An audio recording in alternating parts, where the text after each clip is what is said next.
Pronto, bom dia a todos, bem-vindos à nossa exposição Facis Mortis, histórias de vida e expressões da morte. Aquilo que nós temos é uma exposição que está organizada em núcleos. No primeiro núcleo nós temos, que é este que vemos aqui com cinco rostos, nós temos exatamente 5 rostos que são os rostos identificados pelo precursor, pelo iniciador deste estudo. Portanto, é um estudo científico iniciado no início do século XX que pretendia demonstrar uma teoria científica que é a seguinte: é se há alguma relação entre a face do cadáver e a última emoção que o indivíduo teve antes de morrer, portanto, nos seus últimos momentos de vida. E aquilo que foi identificado foram 5 expressões: uma expressão de alegria, de riso, de alegria, depois uma face inexpressiva, uma face de medo e de dor e de terror. E, portanto, são estas que estão, num primeiro momento, aqui explicitadas, expostas. A teoria que se pretendia demonstrar tinha a ver com... era muito importante para a medicina legal, porque achava-se que quem tivesse tido uma morte violenta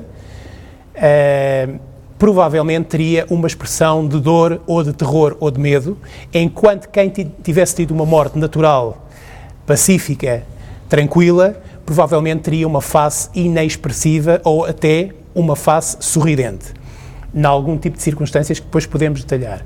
E, portanto, se essa relação pudesse ser estabelecida assim tão diretamente, então essa era uma verdade muito importante para a medicina legal, porque pretendia imediatamente, olhando meramente para o cadáver, intuir sobre a causa de morte. E, portanto, essa é, neste primeiro núcleo, a realidade que nós pretendemos demonstrar, e para ficar claro que esta coleção é constituída no âmbito de um estudo científico. A seguir, num segundo momento, temos um núcleo de vitrinas, que é um núcleo documental, em que se pretende demonstrar a grande diversidade, a grande quantidade documental e a grande diversidade de documentos que suportam esta coleção. De facto, esta coleção, e eu não me canso de dizer isto, esta coleção é única no mundo, e é única por várias razões. É única pelo número de peças, é única pelo estado de conservação e, sobretudo, é única pela grande riqueza documental. E esta riqueza documental traduz também numa grande diversidade de documentos. Temos desde documentos do próprio Instituto, como por exemplo relatórios de autópsia, enfim, documentos que eram trocados com instituições com os quais o Instituto trabalhava, tribunais, polícia, etc, etc. Depois uma grande quantidade de documentos fotográficos, de fotografias, não só fotografias de pessoas, como fotografias de locais, de momentos de circunstâncias de morte.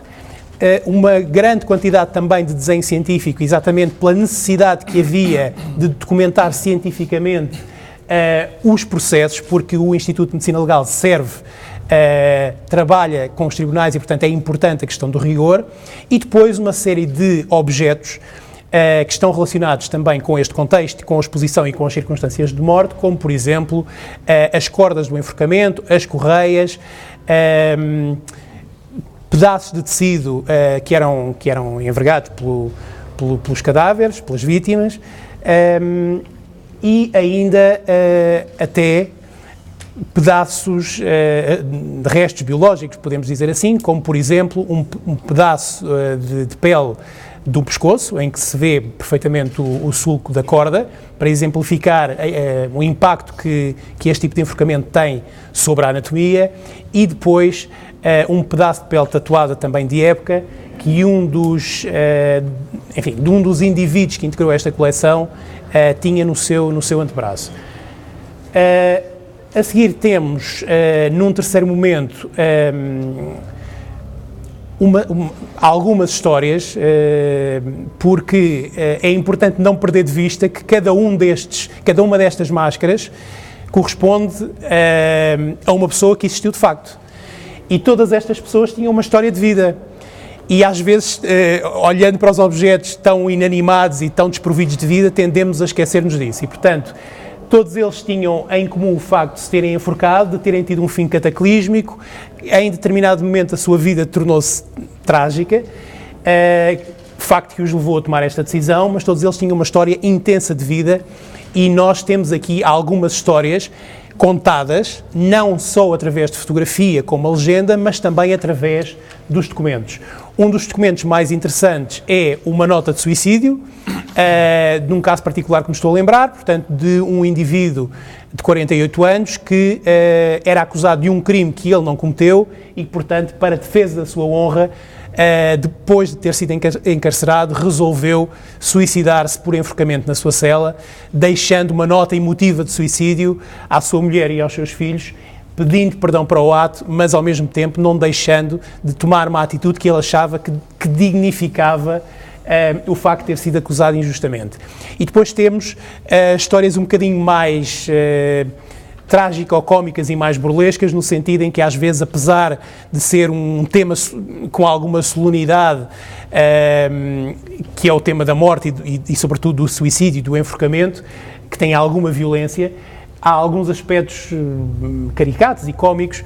Estou-me a lembrar, e só para terminar, de uma história de uma senhora que se suicidou no seu prédio após um período longo de doença, mas que, não obstante o seu fim trágico, estava preocupada com o seu gato e, portanto, deixa uma nota de suicídio a dizer que, por favor, dessem de comer ao seu gato, pendurada no seu pescoço, e depois, de tão preocupada que estava, deixou uma nota exatamente com o mesmo conteúdo do elevador do prédio, para ter a certeza que as pessoas, de facto, cuidavam do seu animal de estimação.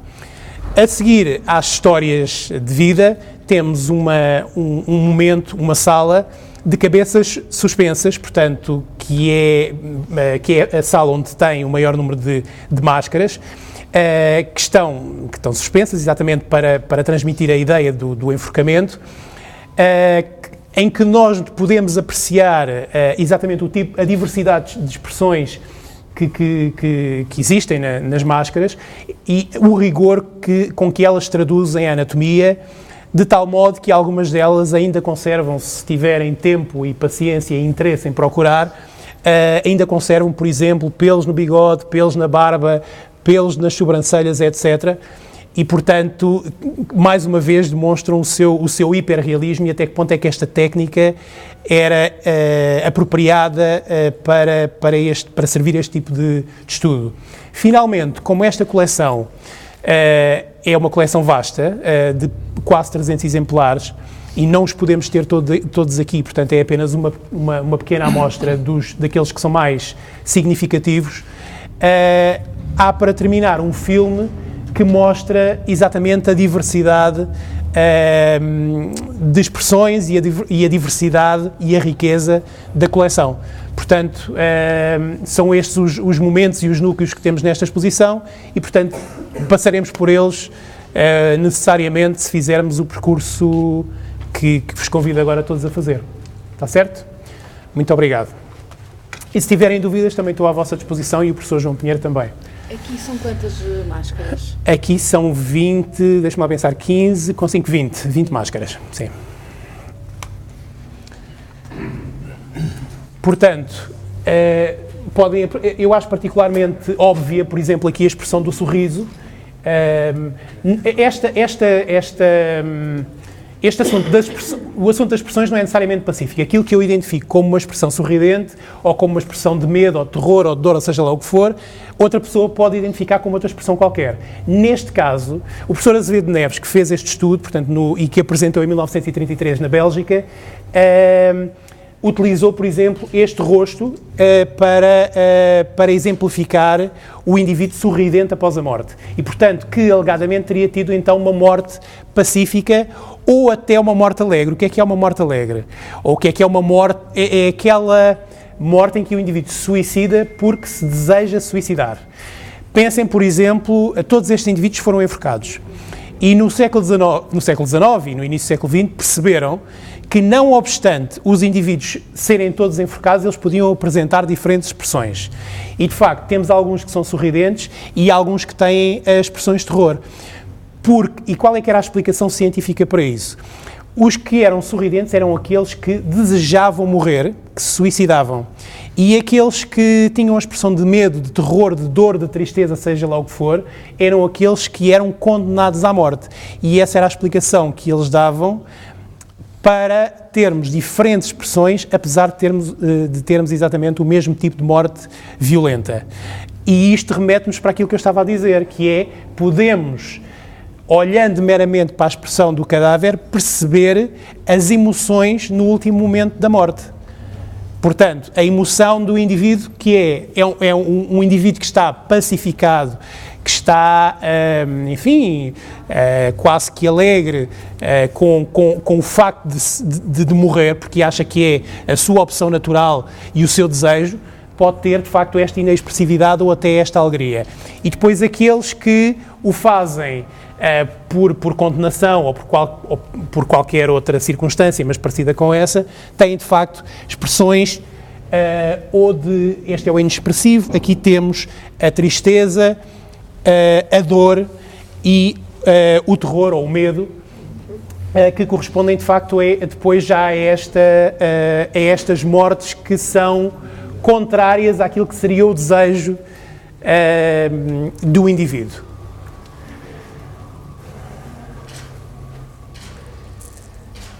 Portanto, aqui nas vitrines, a grande riqueza documental, existem algumas coleções com géneros em alguns países da Europa.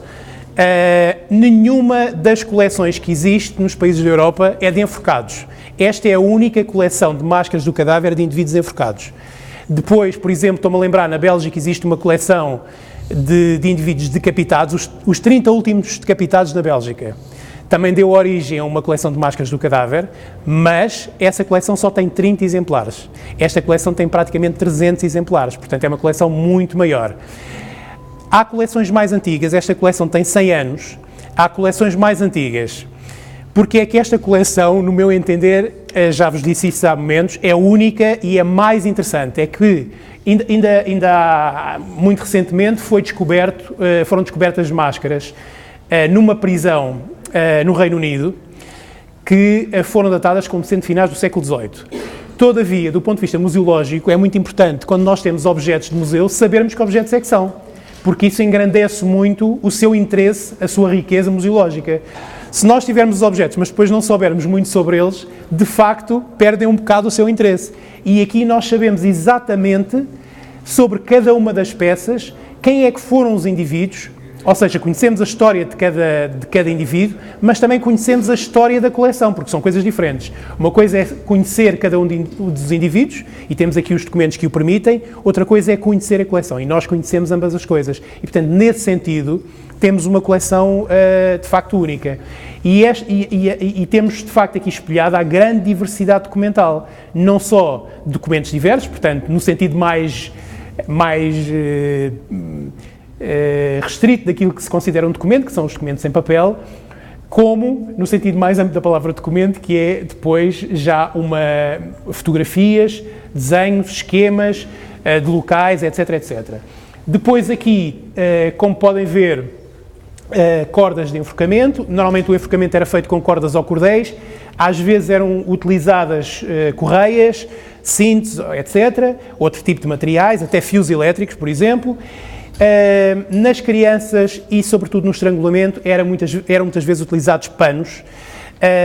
Este é um pano de enforcamento. Às vezes os panos que nós temos são também panos em que se embrulhavam os recém-nascidos, porque não obstante a maior parte dos indivíduos desta coleção se terem enforcados, temos casos de algumas crianças e até de recém-nascidos em que obviamente não se enforcaram, mas foram estrangulados, e também temos algumas mulheres que também foram estranguladas, nomeadamente quando eram prostitutas e, portanto, eram estranguladas pelos seus companheiros. E, portanto, temos aqui um exemplo também de um tecido utilizado para esse fim. Aqui é uma peça anatómica, portanto, é um pedaço de pele do pescoço, em que se vê claramente aqui o sulco provocado pela corda, portanto está absolutamente patente. Mais uma vez temos aqui um esquema, desta vez já exatamente para se perceber a riqueza documental, novamente aqui as fotografias. Também queria dizer, as fotografias provam isto, as fotografias de circunstâncias. Temos as fotografias de pessoas e as fotografias de circunstância, por exemplo, ou seja, dentro das fotografias também há muita diversidade. Aqui são fotografias pretendem não mostrar a pessoa propriamente, mas a circunstância do momento de morte. E este caso, este processo é exatamente daquela senhora que deixou o bilhete, que deixou a nota ao pescoço e deixou a nota no elevador para lhe cuidarem do gato. É este caso. Posso só fazer claro que sim. Que me parece oportuno, que é, o Carlos falou há pouco da necessidade do rigor da documentação. E quem trabalha na medicina legal sabe que isso é assim e ainda hoje assim é. É claro que a evolução dos meios tecnológicos permitiu-nos libertar de muitas destas coisas. Hoje, com a fotografia, ultrapassamos muitos destes vestígios que existiam na altura. No entanto, continuamos ou entre nós e a polícia, seja ela qual for, a conservar cordas de enforcados, os objetos do crime. Já não retiramos as peles das tatuagens, isso de facto já não retiramos, mas ainda sou do tempo em que se retirava, neste momento já não retiramos. E também percebem, como disse há pouco, um pouco da história da própria medicina legal que está aqui. E até muito avançada, quer dizer, porque vemos aqui, por exemplo, nesta vitrine, o que temos aqui, o Carlos fala de fotografias de circunstâncias, é no fundo o exame do local, é o que nós hoje fazemos, não é? Nós e a polícia, não é? The Scene Investigation, não é? E aqui está já, em 1913 já se fazia exame do local e até já com fotografia, portanto, já estavam muito avançados, a nossa medicina legal sempre foi, felizmente, de grande nível, mesmo nessa altura, já era de grande nível. Ao mesmo tempo, a fotografia também fez perder uma coisa que era o desenho científico. Temos aqui belíssimos exemplares de desenho científico, e há mais que não estão expostos, onde os nossos colegas, os meus antecessores patologistas, desenhavam as lesões de uma forma que eu hoje seria incapaz de desenhar, porque não tenho jeito absolutamente nenhum. Ainda que eu seja do tempo da histologia, quando fiz histologia, não sei se aqui os colegas médicos ainda fizeram, desenhos das células que tínhamos de fazer com um lápis vermelho e azul, que eu acho, aqui está ele, eu usei ainda este lápis no meu curso de medicina para desenhar as células da histologia, mas não já as grandes lesões que, enfim, a fotografia fotografa-se, filma-se, faz-se o vídeo e já não é necessário, perdermos tanto tempo, e obviamente que isto é de outros tempos onde havia mais tempo para documentar tudo isto. Também, há pouco, naquelas primeiras vitrines, há uma expressão que o Carlos costuma usar e que depois lhe escapou, mas que eu acho que é muito interessante, que é o expressómetro, não é? Quer dizer, no fundo, aquilo que ali viram primeiro, há uma graduação das emoções, não é? Desde o sorriso, o suposto pacifismo, a alegria de morrer, até ao terror, numa escala gradual, não é? Para poder operacionalizar as variáveis e fazer o que se chama investigação científica, que sabemos que temos que quantificar. Portanto, aquilo era um expressómetro, temos uma régua, uma medição das emoções. Uma escala, sim. Pronto, o professor João Pinheiro já falou realmente aqui, continuando com a diversidade documental, o desenho científico, o Instituto tem a maior coleção portuguesa de desenho científico. Alguma dela faz parte desta coleção de máscaras do cadáver e, portanto, porque havia realmente esta preocupação, e continua a haver, do rigor documental, do rigor com que os processos eram instruídos e, portanto, tudo era desenhado ao seu ínfimo detalhe. As roupas, eu há bocado fazia referência aos pedaços de indumentária, sobretudo quando não se sabia a identidade do indivíduo, havia a preocupação de recolher o máximo de elementos sobre ele, e normalmente os processos de indivíduo não identificado aparecem sempre com pedaços da roupa, na esperança também que depois que alguém conseguisse ou que isso ajudasse na identificação. A coleção de negativos em vidro, portanto, que suporta, digamos, esta coleção de milhares de exemplares de fotografia que existem. E agora, no próximo momento, as histórias de caso. Ainda temos aqui mais uma vitrine que mostra uma tatuagem em pele humana, também de época, aliás, duas tatuagens em pele humana de época. A tatuagem, como vocês sabem, nenhum de nós nasce tatuado e, portanto, a tatuagem uma decisão de cada um e, portanto, não faz parte do corpo, e cada vez que aparecia um elemento que não fazia parte do corpo, ele era desenhado e incorporado no processo e, portanto, vemos, e neste caso particular, era também recolhida a tatuagem e conservada. Depois temos aqui então as histórias, temos 3 casos, portanto não os vou contar em pormenor, tivemos a preocupação de colocar um homem, uma mulher e uma criança, portanto este homem, já contei a história dele, é o homem que deixou a sua nota de suicídio à esposa. Esta senhora que aparece aqui no meio é uma mulher muito jovem, que era uma meretriz matriculada. Esta expressão de meretriz matriculada quer dizer que ela exercia a sua atividade legalmente, ou seja, estava matriculada, havia um registro da sua atividade, no sentido de se conseguir controlar, portanto, as doenças infecciosas, e em determinado momento foi estrangulada por um dos seus clientes no seu quarto, num bairro de Lisboa, portanto, o Bairro Alto. E depois temos aqui uma criança, a última história de vida, que é uma criança do sexo feminino, enfim, que foi encontrada embrulhada num pano de linho e também, como veem, estrangulada com um pano. E temos vários exemplares, e aí na última vitrine viram também que temos máscaras de crianças, e, portanto, porque elas também incorporaram este estudo, que era realmente diversificado também, não só no número de elementos, como também nas idades que abrangia.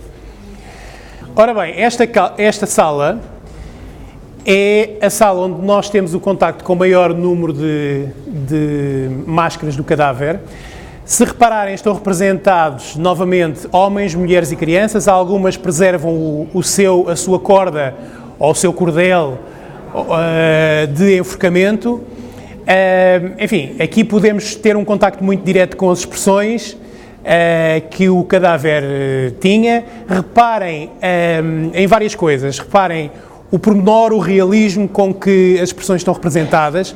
Reparem até que ponto é que esta técnica era fidedigna na capacidade de transmitir a expressão, ao ponto, eu acho particularmente interessante aquele exemplo, ao ponto, por exemplo, de se constituir um bigode tão sofisticado como o desse senhor, que parece, à partida, uma coisa muito difícil de manter ou de transmitir através de uma mera máscara de gesso. O que é facto é que a perícia das pessoas que faziam isto era tal que permitia, de facto, a conservação destes pormenores. Perguntavam-me aqui ainda há momentos, obviamente que estas cabeças estão suspensas pela razão principal, que é, tal e qual como está aqui a corda, transmitir a ideia do enforcamento, mas também pretendem dar a ideia, as alturas em que elas estão, das diferentes alturas que as pessoas tinham antes de morrer, não é? Portanto, temos aqui as diversas expressões também que estão representadas. Temos faces mais inexpressivas, mas também temos faces mais expressivas, com os diversos tipos de emoção que nós podemos encontrar no cadáver.